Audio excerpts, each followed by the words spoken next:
दोस्तों, राजनीति की बिसात पर जब भी कोई चाल चलती है तो उसका सीधा असर जनता पर पड़ता है। कभी ये चाल वोट बैंक को साधने के लिए होती है तो कभी विपक्ष को घेरने के लिए। लेकिन इस बार विपक्ष यानी इंडिया गठबंधन ने जो कदम उठाया है उसने पूरे राजनीतिक माहौल को हिलाकर रख दिया है। आज सबसे बड़ा सवाल यही है कि आखिर सुप्रीम कोर्ट के पूर्व जज बी सुदर्शन रेड्डी को ही विपक्ष ने उपराष्ट्रपति का उम्मीदवार क्यों बनाया। क्या वजह है कि इतने नामों की चर्चा के बीच अचानक यह फैसला सामने आया है और इस फैसले के पीछे विपक्षी पार्टियों की क्या रणनीति तैयार की गई है।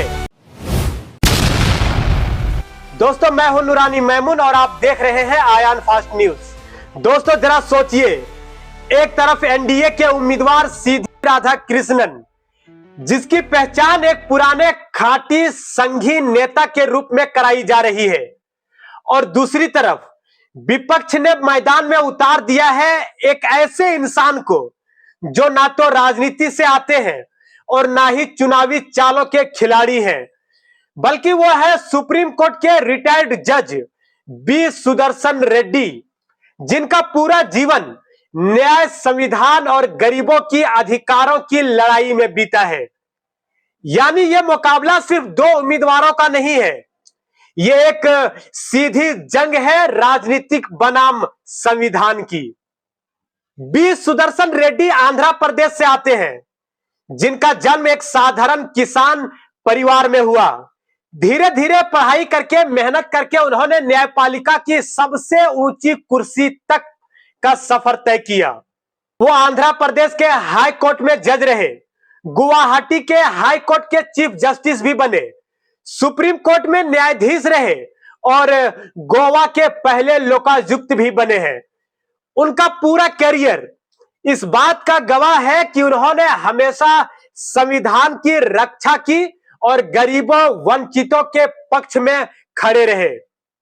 यानी जब विपक्ष ने उनका नाम सामने रखा तो सीधा संदेश दिया, हम राजनीति नहीं बल्कि संविधान और न्याय को इस लड़ाई में सामने ला रहे हैं। इस चुनाव से साफ संदेश है, एनडीए ने अपने उम्मीदवार को दक्षिण भारत से उतारा तो विपक्ष ने भी अपनी चाल उसी तरफ से चला है। बी सुदर्शन रेड्डी आंध्र प्रदेश से आते हैं और ये नाम सीधे सीधे चंद्रबाबू नायडू को धर्म संकट में भी डाल देता है, क्योंकि सवाल उठेगा कि क्या नायडू ने अपने ही प्रदेश से आने वाले एक सम्मानित जज का विरोध करेंगे। अगर करते हैं तो जनता यही कहेगी कि वो अपने राज्य के एक विद्वान को समर्थन तक नहीं दे पाए। यानी विपक्ष ने यहां एक साथ दो निशाने साधे हैं, दक्षिण भारत की राजनीति में अपनी पकड़ मजबूत करना और साथ ही एनडीए के सहयोगियों को दुविधा में डालना। आज मल्लिकार्जुन खड़गे की मौजूदगी में एक छोटी सी प्रेस कॉन्फ्रेंस हुई। सभी विपक्षी दलों के नेता यहां मौजूद थे, किसी को सवाल पूछने का मौका तक भी नहीं दिया गया और सीधा सीधा सिर्फ एक ऐलान हुआ, उपराष्ट्रपति उम्मीदवार होंगे बी सुदर्शन रेड्डी। लेकिन असली खेल कल होना है, क्योंकि संसद के सेंट्रल हॉल में बड़ी बैठक बुलाई गई है। इस बैठक के दो बड़े एजेंडे हो सकते हैं, उपराष्ट्रपति चुनाव को लेकर विपक्षी दलों की गोलबंदी, किस तरह राज्यों में अपने अपने सांसदों को एकजुट किया जाए और किस तरह स्वतंत्र उम्मीदवारों और छोटे दलों को साधा जाए और कैसे एनडीए को टक्कर दी जाए। वहीं दूसरा और सबसे बड़ा एजेंडा मुख्य चुनाव आयुक्त ज्ञानेश कुमार के खिलाफ महाभियोग। विपक्ष ये तय कर चुका है कि उनके खिलाफ मोर्चा खोला जाएगा, तो कल की बैठक इस दिशा में भी रणनीति तय कर सकती है। दोस्तों, राजनीति में कभी कभी चेहरा ही सबसे बड़ा संदेश होता है। जब विपक्ष ने सुदर्शन रेड्डी का नाम दिया तो उन्हें सिर्फ कैंडिडेट नहीं बताया गया, बल्कि कहा गया कि यह लड़ाई सिर्फ पद की नहीं है, यह वैचारिक जंग है, यह संविधान बनाम सत्ता की एक लड़ाई है। एनडीए कह रहा है कि हमारा उम्मीदवार सीधे साधे नेता है, राजनीति की चालाकियां नहीं जानते।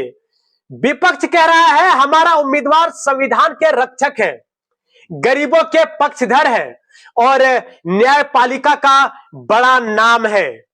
यानी मुकाबले की परिभाषा ही बदल गई है। दोस्तों, विपक्ष जानता है कि आज देश की सबसे बड़ी आबादी युवा है और युवा समाज भावनाओं से ज्यादा विचारों और वैचारिक लड़ाई को समझता है। तो विपक्ष ने यह संदेश देने की भी कोशिश की है कि देखिए, हमारे उम्मीदवार वो हैं जो किताबों से निकले हैं, कानून से निकले हैं और जिन्होंने गरीबों की लड़ाई लड़ी है। वो एनडीए के उम्मीदवार वो हैं जो सिर्फ राजनीतिक पहचान रखते हैं। क्या आप चाहते हैं कि एक ऐसा उपराष्ट्रपति जो सिर्फ राजनीतिक रस्म निभाए, या फिर वो जो संविधान की समझ रखता हो, सत्ता को आईना दिखा सके? यहां एक और एंगल है दोस्तों।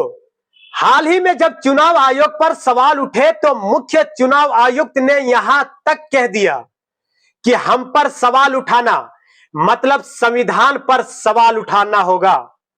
अब सोचिए, जब विपक्ष उपराष्ट्रपति पद के लिए एक रिटायर्ड जज को उतारेगा तो संसद के अंदर उसकी बात को ज्यादा गंभीरता से लिया जाएगा, क्योंकि वो ना तो कोई दलगत नेता है, ना ही किसी पार्टी के मुखपत्र हैं, और वो है जो संविधान के जानकार रखते हैं। यानी विपक्ष ने ऐसा उम्मीदवार चुना है जो सिर्फ उपराष्ट्रपति नहीं बल्कि चुनाव आयोग और सरकार दोनों पर नैतिक दबाव डाल सकता है।